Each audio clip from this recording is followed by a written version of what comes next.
Assalamualaikum warahmatullahi wabarakatuh. Perkenalkan, nama saya Nadila dari kelas D3 Agizi.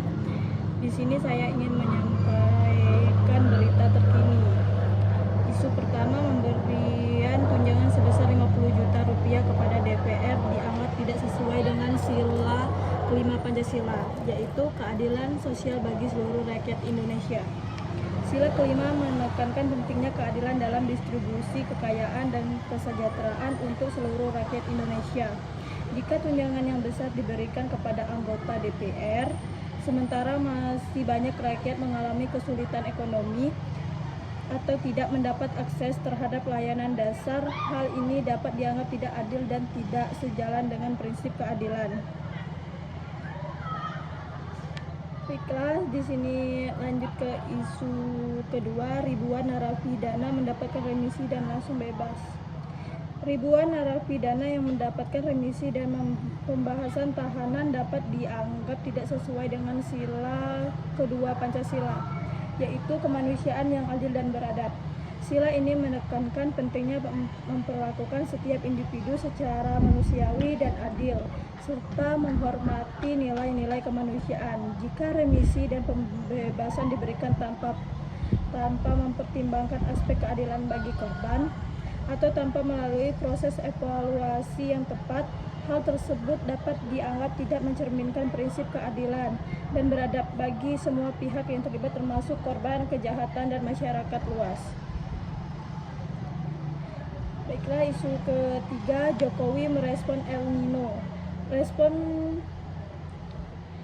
Jokowi terhadap dampak El Nino dengan memberikan bantuan langsung tunai BLT dapat dianggap sesuai dengan sila kelima Pancasila, yaitu keadilan sosial bagi seluruh rakyat Indonesia.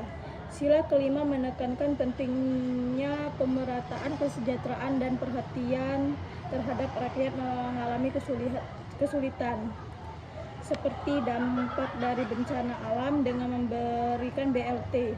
Pemerintah berupaya meringankan beban masyarakat yang terdampak El Nino seperti petani dan nelayan yang mengalami kerugian akibat kekeringan gagal panen.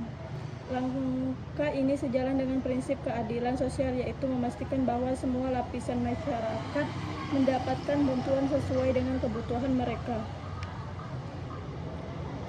Baiklah, isu keempat, keputusan Indonesia untuk mengimpor beras sebanyak 2 juta ton hingga akhir 2023 dapat dipandang sesuai dengan sila kelima Pancasila, yaitu keadilan sosial bagi seluruh rakyat Indonesia. Sila kelima menekankan pentingnya keadilan dan kesejahteraan bagi seluruh rakyat. Dalam konteks impor beras, kebijakan ini bisa dipandang sebagai upaya untuk menjaga stabilitas harga pangan dan memastikan ketersediaan beras bagi masyarakat, terutama saat produksi dalam negeri terganggu oleh faktor-faktor seperti El Nino yang menyebabkan kekeringan. Dengan demikian, langkah ini dapat dilihat sebagai upaya untuk melindungi kepentingan masyarakat luas dan menjamin akses pangan yang cukup dan terjangkau.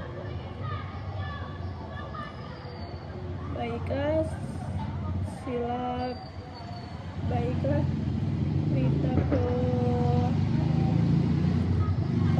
Omnibus Law Cipta Kerja adalah undang-undang di Indonesia yang bertujuan untuk meningkatkan iklim investasi dan menciptakan lapangan kerja dengan menyederhanakan regulasi. Disahkan pada tahun 2020. Undang-undang ini mencakup berbagai sektor termasuk ketenagakerjaan, investasi, lingkungan, dan perizinan usaha. Undang-undang ini mendapatkan respons beragam. Dari satu sisi, pemerintah berargumen bahwa regulasi ini penting untuk menarik investasi, mengurangi pengangguran. Namun di sisi lain, Omnibus Law menghadapi kritik dari serikat pekerja, aktivis lingkungan, dan masyarakat sipil yang khawatir tentang potensi pengeluaran hak-hak pekerja dan dampak negatif terhadap lingkungan.